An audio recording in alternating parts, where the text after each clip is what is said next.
আসসালামু আলাইকুম প্রিয় ভাই বোনেরা, সবাই কেমন আছেন?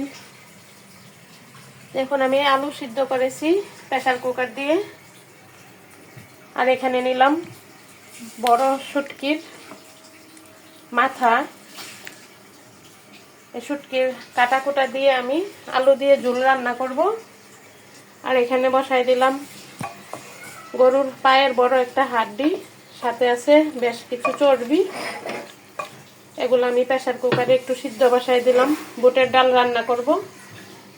এই ডালের জন্য আমি বুটের ডালটা ভাতের সাথে রাইস কুকারে সিদ্ধ বসাই দিলাম। আর ওইদিকে মাংসটা সিদ্ধ হয়ে যাক। এবার আমি আলুটা সিলাইয়া রান্নার জন্য রেডি করে ফেলি। আমি কিভাবে রান্না করি দেখতে চাইলে সবাই পাশেই থাকুন, সবার সাথেই শেয়ার করব। শুটকি মাছের মাথাটা আমি কিন্তু গরম পানি দিয়ে ভালো করে ধুয়ে নিতেছি। যেহেতু শুটকি ধোয়াটা ভালো না হইলে খাইতেও ভালো লাগে না। জিরার গুঁড়া ভাজা নেই, অল্প করে একটু আজকে রান্নার শেষ করার জন্য একটু পাটায় গুঁড়া করে নিই। তার জন্য একটু মশমশা করে নিতেছি। সময় করে পরে আমি ব্লেন্ডার করে নিব।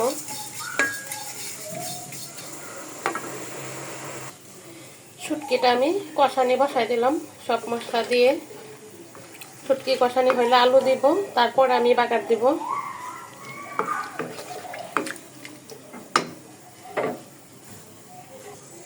দিয়ে দিলাম রসুন বাটা। এখন ভালো করে শুটকি কষায় নেই। আমার বুটের ডালের মাংসটা সিদ্ধ হয়ে গেছে, এদিকে বুটও সিদ্ধ হয়ে গেছে। এখন আমি বুট দিয়ে দিব একসাথে, একটু কষায় তারপরে আর একটু সিদ্ধ করে নিব। এখন দিয়ে দিচ্ছি জিরার গুঁড়া,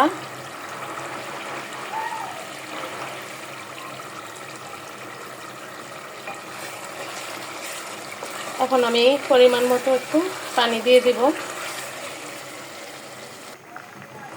শুটকিটা কিন্তু কষানি হয়ে গেছে। এখন দিয়ে দিব সিদ্ধ করে রাখা আলু।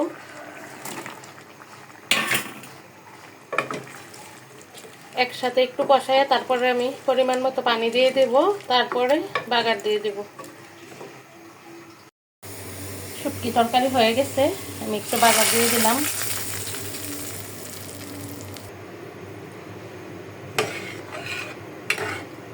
আমি কিন্তু একদম অল্প করে তেল দিয়ে বাগার দিছি, কারণ যেহেতু শুটকির ঝোল, এটা বেশি তেল হইলে ভালো লাগবে না।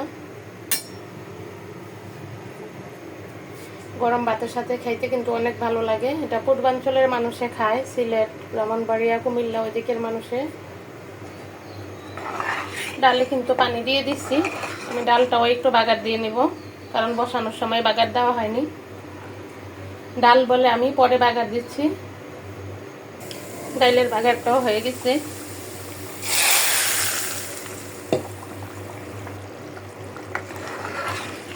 আমার রান্না কিন্তু কমপ্লিট হয়ে গেছে, ডালও হয়ে গেছে। আমি এখন নামিয়ে ফেলবো।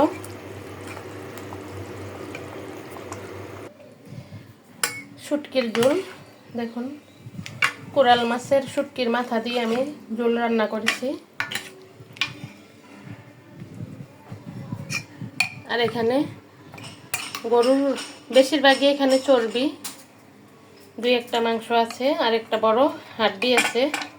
এই যে এটা দিয়ে আমি বুটের ডাল রান্না করলাম।